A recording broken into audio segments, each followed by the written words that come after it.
چې دوه ملګري وو چې ښه دین دوسته با عمله کسان وو، یو جماعت یې نه قضا کوي، لمونځ یې نه قضا کوي. خیر خو دوی دواړه په عربستان کې مزدوري کوله، چې هلته بیا یو په ریاض کې اوسېدی او بل په جده کې اوسېدی، آلت کاروبار کوي. یو په ریاض کې وو، یو په جده کې وو. دا په مکه معظمه کې دا څه سره لیرې دي، جده او ریاض. په دغه ریاض کې یو ملګری وو، بل په جده کې وو. نو کله چې یو کال یا دوه کاله پرسو، نو دوی دواړه د مسافرۍ څخه د کور پر طرف په چټۍ سره را روان شو. چټۍ یې وکړه، یو کال دوه بعد چټۍ یې وکړه، روان شو. نو په دې دوه کې یو ملګری د خپل بچانو د پاره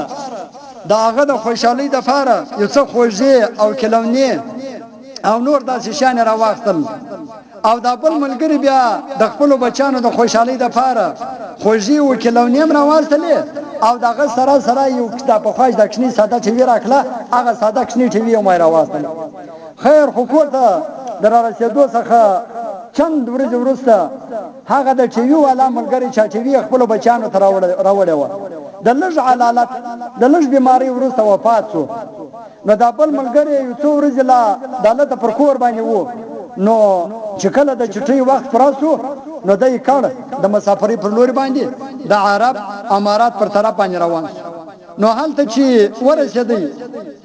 څو شپې وروسته هغه مړ ملګری چې کوم ټي وي کور ته وړی وه، چې مړ شوی و دورې، هغه یې په خوب باندې ولیدی یو شپه. نو دی وایي چې ما په دا خوب کې هغه ملګري ته وویل چې ای پلانه څنګه یې، څه حالات دي، چیرې یې؟ نو وایي چې هغه ما ته وویل چې ای پلانه زما خو اگر چې د فلمانو او ډرامو څخه نفرت وو، خو زه په خپله تا ته معلوم یم چې دین دوسته وم، خو د غمه ډکه د خپلو بچیانو پر اصرار او د هغو پر دا خبره باندې چې موږ له ټي وي راوړه، پر دا خبره باندې نو ما چې دی له هغه ټي وي راوړله، ټي وي چې ما ور واخیستله او د هلته کور ته مې راوړله، لهذا نو چې د کومه وخت څخه زه وفات شوی یم، د هغه خپل بچیانو د ټي وي راوړلو په سبب په سخت ترین عذاب کې مبتلا یم. هاي هاي وای ډیر د افسوس خبره ده چې دی د ټي وي پر ډرامو باندې خپل مزه کوي، او زه په قبر کې په سخت عذابو کې مبتلا یم شپه او ورځ. نو ای پلانه کچېرې ته د ما سره احسان کول غواړې، نو د خدای د پاره زموږ کره ورسه او زما و بچیانو ته دا ووایه چې د خدای د پاره دا ټي وي د کوره څخه وباسئ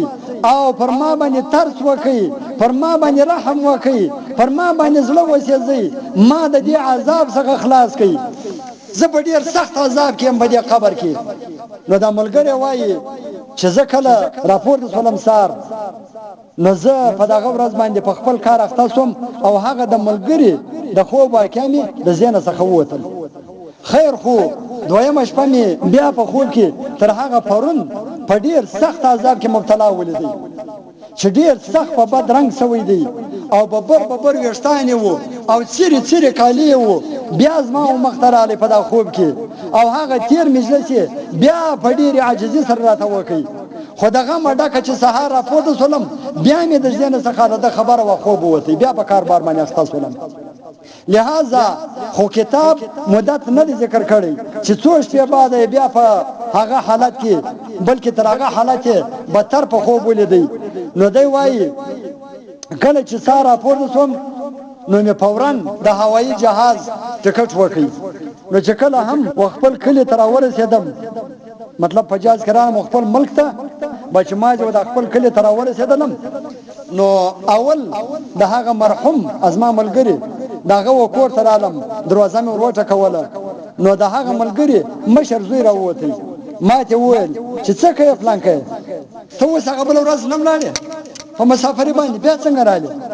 خیر خدای وایي ما دا ټوله کیسه ورته وکړل چې زه داسې ولاړم. کله چې ریاض ته ورسېدم، په دا اوله شپه مې ستا پلار په خوب ولیدی، ډېر سخت په عذاب کې و، ډېر سخت په عذاب کې مبتلا و، ببر ویښتان او څیرې څیرې کپړې ما ته په مخ راغلی چې زه ډېر سخت په عذاب کې. ما چې کله ټي وي وړېده په کور کې، او زه چې کله په قبر کې ښوول شوی یم، د ما چې دا خلک د قبر څخه کړلي دي، بیا زه د هغې وروسته په عذاب کې یم، تر ننه پورې په ډېر سخت عذاب کې یم، ټوله شپه ورځ ما ته سخت عذاب راکول کېږي. الله زما زامنان زما بچان د ټي وي څخه د فلمانو په سبب باندې خوند او مزه اخی او زه دلته په دې عذاب کې په ډېر سخت عذاب کې دلته مبتلا یم لہذا د خدای د پاره تورس زموږ کړه کما د عذاب خلاصې فرما باندې ترس وکړه فرما باندې رحم وکړه زما بچان ته وای دا د ټي وي د کور وباسي د خدای د پاره